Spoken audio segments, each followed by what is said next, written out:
Hey guys, welcome back to Everyday Nurse. I'm so excited today because I have, for the first time on my channel, a guest. Yoo-hoo! And this guest is someone I've known for my whole life. Pretty much. I was gonna say 20 years. Oh my goodness, I've known her for 20 years. So she is a mom. She is a mom of two beautiful girls, and she's a nurse and a wife and a homesteader, a canning mama, and like all these things that she does. And she even teaches the little kids class at church. I mean, she is just an all, like doing it all mama. So we're gonna ask her to introduce herself, and maybe she'll even add more elements about herself that will just blow your mind. Tell us a little bit about yourself. Well, I think Annie covered a lot of it. Yes, I'm Candace Andrews, and I'm an RN for almost 10 years now. Two girls, 8 and almost 2. Married for 3 years now. Woohoo! Brand new homesteaders, still learning the road. It's a day of firsts. I have some tea. And this is ginger tea because, you know, ginger is really good for our hormones and good for our health and good for digestion and balance and all that kind of stuff. So here's a sip to the tea, okay? She could sell this in the stores. It's pretty good. Hey, come on. So listen, today we're here talking about self-care. And self-care is a big topic right now. You hear it a lot, and there's really split opinions on it, right? Some people feel like self-care is a little bit selfish. Some people feel like self-care is an absolute necessity and you need to do it at all costs. Do you know where you stand on self-care? I stand somewhere in the middle of this. When I first started out as a mom, it was that pressure to be perfect all the time. It was the pressure to not need self-care because I'm super mom and I can work, I can mother, I can do it all. Second time around, I think I'd like to say I learned a little bit, and I think I've been a little more mindful with recognizing when I need to take a break. That's really good. She just dropped so many gems in there, and for someone who may be a first-time mom, that balance is like, it's very hard to find, you know? You just don't know what's too much, what's too little, and sometimes you may feel selfish when you're choosing yourself over your child who may be breaking down or wants you or screaming or, you know, whatever it is. But the truth is, if you don't put your oxygen mask on first, it's hard for you to do it for the baby. Of course, you know, that's an example from the airplane. I love that example though. Yeah. As soon as you said it, I'm thinking about all the times I've traveled and they encourage you, and I didn't understand that as a kid, where the adult was putting it on first. You're the one that still doesn't have it on yet. Yeah. But it makes sense because if they don't have the oxygen, they can't help you because they'll be incapacitated themselves. So. Absolutely. Now both of you die. Yeah. So that's not good. So emotionally, mentally, and sometimes physically, you know, you end up putting yourself and your children at risk if you don't take that time. But what does that time look like? And so that's what we're going to be talking about today, you know, a little bit breaking down, like, what does it look like? We are nurses, and so we have a little bit of that mental health perspective and, you know, really taking time to focus on, hey, listen, if you don't take care of yourself, it's worse than just a bad day and just like a cry period or, you know, anxiety. It could be health issues as well. So it's very important for you to take care of every aspect of yourself and really be your own caregiver, because as moms, we usually take better care of other people and then leave ourselves out last. So we're going to talk a little bit about that today. But I want to ask you this question, okay? So as a first-time mom, you were also a single mom. Now, do you feel like that had a bearing on, you know, your lack of taking time for yourself? And do you feel like it could have been different? Because there's a single mom out there saying, hey, you know what? I would love to have self-care time, but there's just no way to do it. What would you say to that mom? So with my oldest daughter, part of the challenge, I think, with struggling to maintain that perfect picture was the dealings that I was having with her father, with, custody issues, with feeling like everything I do is going to be judged. If I have the slightest breakdown somewhere, if I'm crying, it's weakness. And so I think that was a strong factor for me why I pushed aside any feelings of, hey, I need a break. I need to do some self-care routines, because at that point I felt like it wasn't about me. I needed it to all be about my child. And not only that, but as a single mom, when I got a break from being mom, my only break was I was at work. So I was at work or I was home being mom. And so when I would say, hey, very few times that I was like, hey, I need a break, I need to, go with my girlfriends to do something fun, I had these incredible amounts of guilt that I would feel, because I'm like, my child has spent all week with a babysitter, and then I'm turning around and having her with a babysitter so that I can get a break. Wow. How fair is that to my child? Because now she's just been with a babysitter for an incredible amount of time. And so that balance act, I didn't do well the first time around, I think. And those were all kind of factors that were playing into that a little bit. That is so profound. And looking back, is there anything that you will see that you can say, you know what, if there's someone in that situation, this is what I maybe could have tried? Is there anything at all, so that you didn't have to drown? Or do you feel like it was just a mindset, like you could just get the babysitter and just allow yourself to have that time? So if I had to do it all over again, I think that what I would have sought out would be the moms groups. The Mommy and Me groups are very important, I think. I'm learning that the second time around.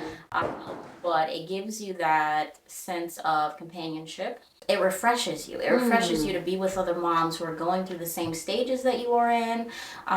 You're also getting that break because your child is playing with the other kids, especially if it's an only child that you have at home as a single mom.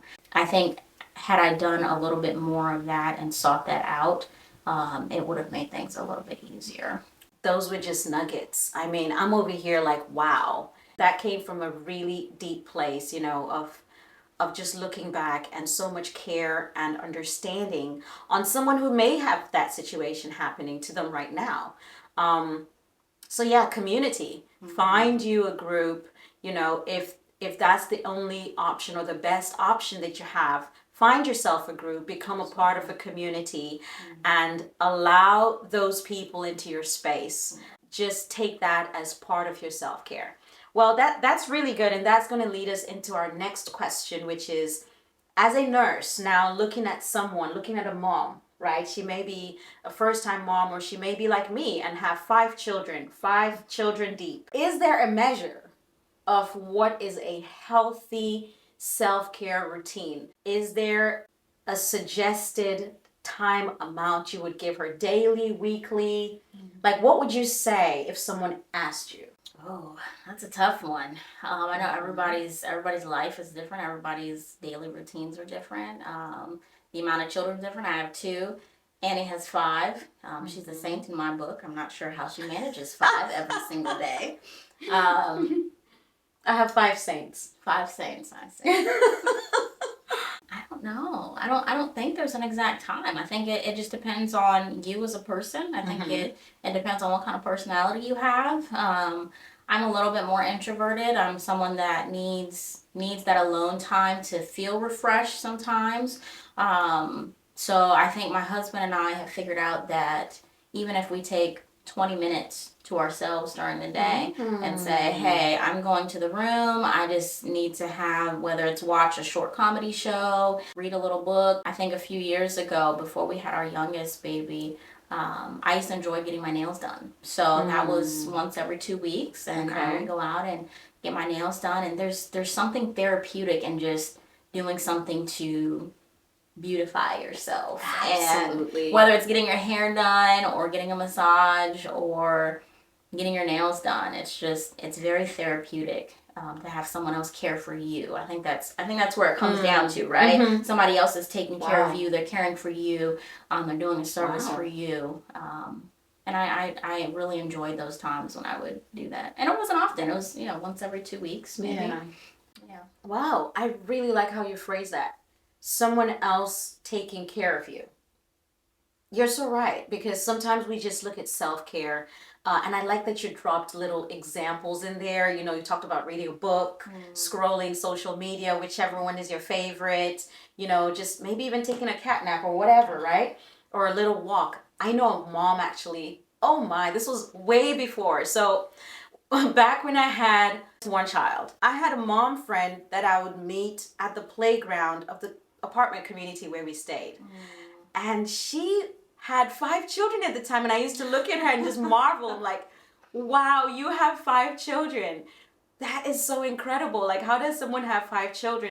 But every day at around 4 o'clock, when her husband would come home from work, she would take a walk.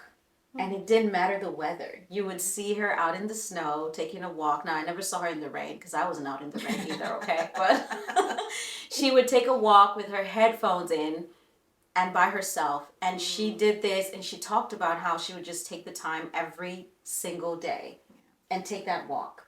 So, self-care can look like a lot of things. And, Candace talked about getting her nails done and those things to beautify yourself as a woman. Because let me tell you, if you're a mama, you already know that one of the first things that falls off the boat when you become a mother is beauty, and like the intentional act of beautifying yourself, because like who has time for that when you can hardly, just breathe? But I know we can set intentional time for that. And that's the idea, right? You can set intentional time to allow someone else, whether it's the author of a book or the creator of content or someone as a salon or God, if you're praying and walking, just to allow someone else to take care of you for some time. And that's so good. That is so good, girl. Some moms, are morning people. I'll be honest, I'm not a morning person, so I've struggled with that. But I have talked to moms where they're able to get up really early and kind of have that time to themselves before the kids get up. And I admire that. I really wish that I was there. I think that's a great method for getting that time to yourself before you're tired. You're tired at the end of the day. Sometimes it's not a matter of I don't have time. It's just I don't have energy. So I like that. Yeah, waking up early. Yeah, I'm not there either. But work in progress. Work in progress. But I have carved out time for myself as a mother of 5 children who wake up really early. I feel like if I wake up early, they'll wake up earlier. I'm telling you, it's just a race. They have sensors. It's just a radar. I'm telling you, if I'm up, somebody's up, right? But I take time at night. And you've known this about me. I'm a stickler for bedtime. At bedtime, which for my youngest is about 7 o'clock. And then I have some 7:30ers now. And then I have an 8 o'clocker, okay? Because I have children ranging from 1 to 10. And by 7 o'clock, 7:30 at most, my care capacity, the good kind, has run out. And it is time for people to go to bed. Because during the day, I feel like I'm giving and pouring and emptying. And then come 7:30, I'm done. My cup is empty. And I become, what's that? There was that meme with the dinosaur, that becomes like angry. What's that, like Momzilla? I think it was Momzilla. I become Momzilla. and it's not healthy. And so I know that. And I have being honest with my children and communicated that. It's like, I'm like, hey guys, it's not that I just don't want to hang out with you anymore, but I've run out. And so every day from about 7:30, sometimes 8 to 10, 11, and if I'm not working, that's about it. I just have time and to unwind, to prepare for the next day, sometimes clean up a little bit, but in the quietness of my own mind and space. Yes. I will tell you, Annie's one of the most patient moms I've ever I've ever borne witness to. Have But the mercy. one time I've seen her lose her cool has been little children getting out of bed past bedtime. Mommy, mommy, mommy, I need water. The water, though. Oh, yes. The water. Why every night Oh, they know. do they want water after they go to bed? Lily has learned, and she's only 1.5, almost 2, that if you're putting her to bed and she asks for food, which is eat, or water, wawa, that pauses bedtime routine. And so she very quickly started taking advantage of that. That's what it is. Yeah. And then I feel taken advantage of by little people. Yes, they're very smart. Oh. So yeah, no.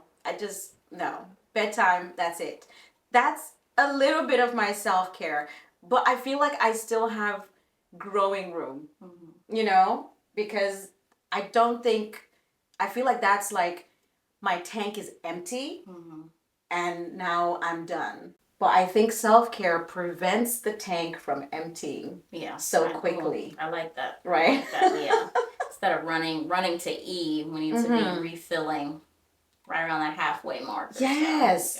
Throughout the day, just pouring in a little, So that's the point of self-care. I don't think it's selfish. I think it is needful. But like everything, it can become selfish, Yeah. There are some times in our lives as mothers where unfortunately there is no room for self-care. I mean, there are just some crisis moments. Maybe you have a couple of sick babies. I have 5. So if I have a sick child, somebody's going to catch it too. And now if I have 2 babies who are sick at the same time, I don't know. Like this, I don't know. But I think if you're maintaining that self-care, when those crises come up, it's not as detrimental to your whole system that you have in place at that point. True. And so it just becomes something that you can handle and bounce back from versus taking you under. So. Yeah, I like that.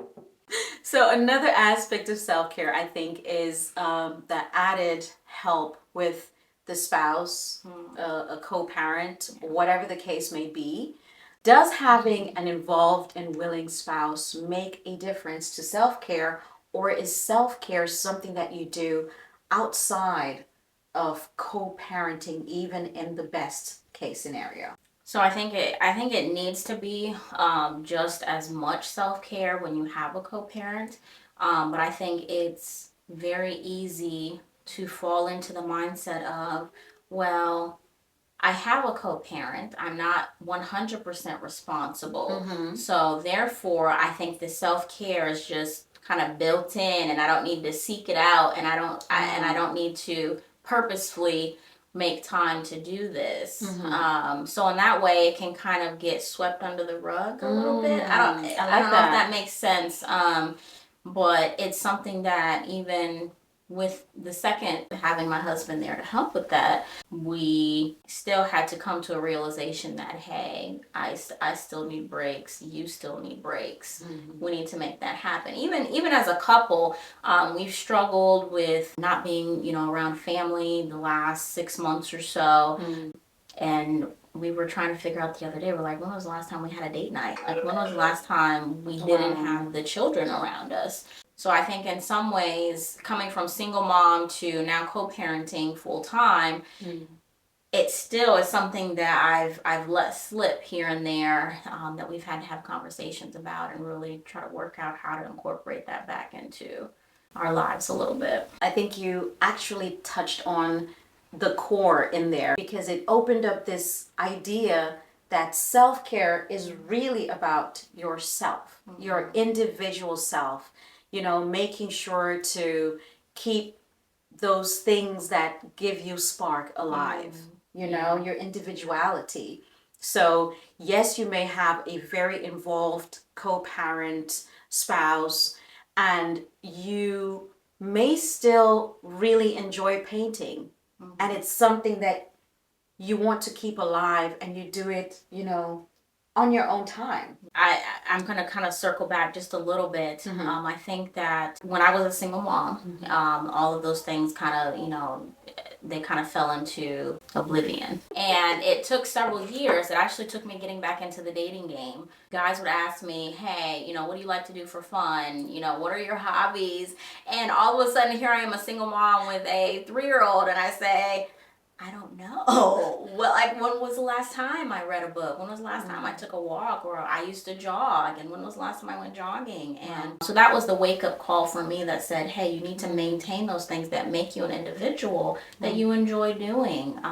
Whatever that may be, whether it's knitting, whether it's running, exercise, whatever it may be. But those things that make you an individual, I think if you can hold on to those. I have a mom friend right now, her and her husband, before they had kids, they really enjoy traveling. Oh, nice. And they're one of those couples that I admire so much because even with having a toddler now, they've just incorporated him right into all their travels. Baby, they're in New Zealand, they're in Africa, they're in Asia, and toddlers with the diets, with the sleeping habits, with all the different potty training, the things that you're going through, they still just take them with them. And I admire that so much because sometimes I think we lose ourselves in having kids and just revolving our whole lives around everything that's happening inside of our house, that we don't take the time to just still enjoy being us, still enjoy being a married couple, still enjoy being, Candace and not just Mom Candace and Nurse Candace and Wife Candace. Just hearing that, that people did not stop being themselves because children came along. Often stopping and changing what you loved breeds bitterness, towards the children, and a very difficult struggle, being a parent, because you just keep looking back and say, you know what, before I was a mom, I did all these great and wonderful things. And I had to give it all up. And I had to give it all up for you. Yeah. And here you are screaming in the middle of the night. And, so we may not have those things in our conscious thoughts, but like in the background, if we don't continue living our lives as fully as we can, those are some of the issues that come, and we may find ourselves taking it out on our children without knowing. And in that same breath, though, I would like to say that you're not a bad mom when you have those thoughts occasionally. Keep going. Because how many times do we sit there and we say, man, I'm a bad mom because I wanted to get a break from my child today. I'm a bad mom because, quite frankly, I didn't like my child today. Okay? Can we all be honest and just say that there are days when we don't like our children? Yes. I love them to death. I did a video about lay down that. my life Go watch for them. it. Yes. But you don't always like them. And that's okay. It doesn't make you a bad mom. It doesn't make you a bad mom to have a down day, have a down week maybe. Yes. Maybe you're going through something. Wow. And I think that the reason why I had to come to that is because with my oldest child, I dealt with so much guilt. I dealt with so much guilt being a single mom, with losing my dad, and not being able to grieve that in the way that I should have because I was a single mom, and I was responsible for her grieving process as well as mine. So with all of that, just being able to recognize that it doesn't make you a bad mom to be sad sometimes. It doesn't make you a bad mom to, feel like you need to take a break from your kids. To be angry. It's okay to be angry, yes. You get angry as a human being. Yes. And they can watch you be angry, and they can watch you recover. And then they learn, how to process that. They learn how to process that. I am so glad. See, this is why, like, she's a nurse, and you can tell, right? She's really looking at that mom and saying, hey, listen, if you are that mom who's just full of the guilt, we've been there. We've had those bad days, and the bad days will keep coming, but please recognize that your failures, right? To you frame them as failures, do not make you a bad mom. Like, that is so important, and I'm so glad you brought that up, Candace, because a lot of the times for moms, the biggest thing we deal with is negative self-talk and doubt. So something at the breakfast table today. when you mentioned about the girls, when their memories started, yeah. when do they remember meeting Yeah. me as an aunt, or her nephews meeting her for the first time. And these kids' memories are starting at years past when we would have thought that they remembered us for the first time. Yeah. And so realizing that sometimes the things we're beating ourselves up about, just little stuff. Maybe, hey, you remember that day 10 years ago when I yelled at my child and I was having a really bad day? Or maybe even that week that I couldn't get out of bed. I couldn't get out of bed because of everything that was going on that was overwhelming. She doesn't remember that. No. These kids have no recollection of that. No. And that is such a powerful thing to know that as a mom, you don't have to beat yourself up for every little thing. Wow. Because these children are not judging you by all the little stuff building up. They remember the big stuff, yes. Yes. But, just giving yourself grace. I know. Grace I see you and mercy tearing for up, that. and that is so deep. That is so deep, because I cannot tell you how many years I spent, lamenting the moments and some of the decisions and some of the surroundings, emotional surroundings of my children as a young learning mom going through life, its struggles, the crises, doing your best in the moment, but beating yourself up because it's not what society has placed as an expectation.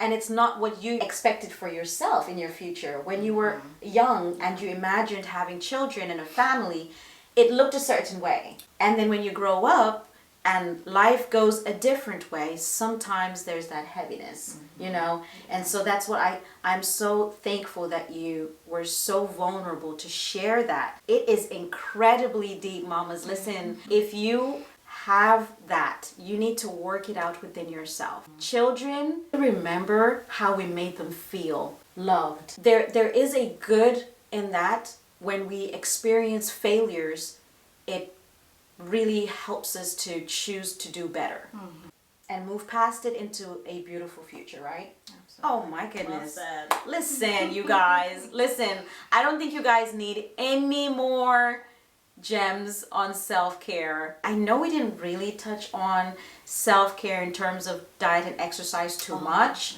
Listen, y'all already know what to do. You already know. Don't we already know when we're eating that thing that we shouldn't? Do we already? And you know how you feel after you eat that thing. You already know. You already know. So you don't need us to tell you. I'm going through it too. You're going through it. We're all going through it. And we're not sharing from a place of we've arrived and it's perfect. However, we understand the journey and there is no arriving. There's not a day that's going to come and you're going to be like, I perfectly do self-care. No, some days it's going to be up and some days it's going to be down. And sometimes it changes. Sometimes if you have a newborn, your self-care schedule is going to look a little different than if you have teenagers. My goodness. So you have to understand that that's going to evolve and allow it to evolve and not get stuck on one thing. Seasons. Yes, seasons. Ooh. Absolutely. Seasons, mama. Seasons. So listen, I'm going to leave you with this right now, right here, because we've given you enough. I'm telling you, just... You know what I would like you to do, though? I would like you to do a video on hormones and how that impacts you as a mom and how that impacts your self-care. Because that's something that I didn't understand as a first-time mom. Wow. And so from... You're tempting me, but I know we don't have time, but you are tempting me. But we'll do... Yes, I'll do a follow-up. You need to address the hormones because that plays a large part in being a mom. It does, especially once you have children. I know some women listening to this may not have children, and that's fine.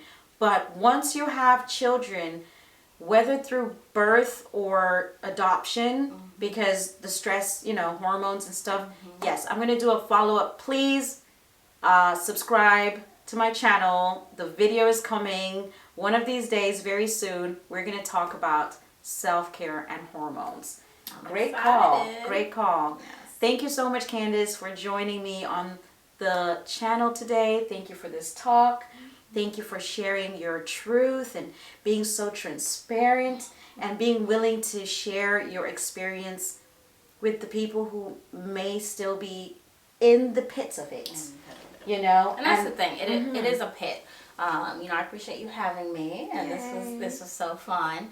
But yes, just remember that it is a pit, and pits have sides that you can climb out of. Come on. Because you will reach the top at some point. You can get out of that pit. Wow. Don't let it be your destination. Yeah. Allow it to be the journey, and embrace that journey and learn from it. And goodness. I wouldn't be the mom that I am today if I hadn't been the mom that I was the first time. Ooh, Lord. Candace.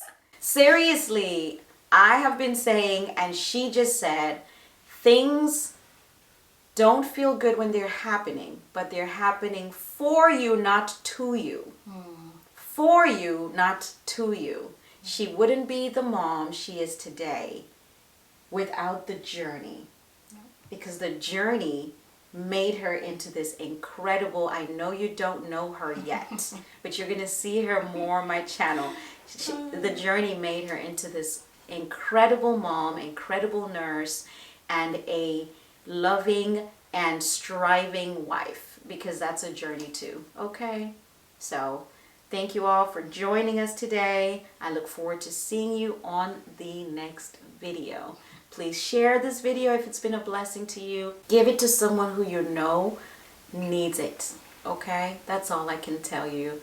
And we'll see you on the next one. Bye. Bye.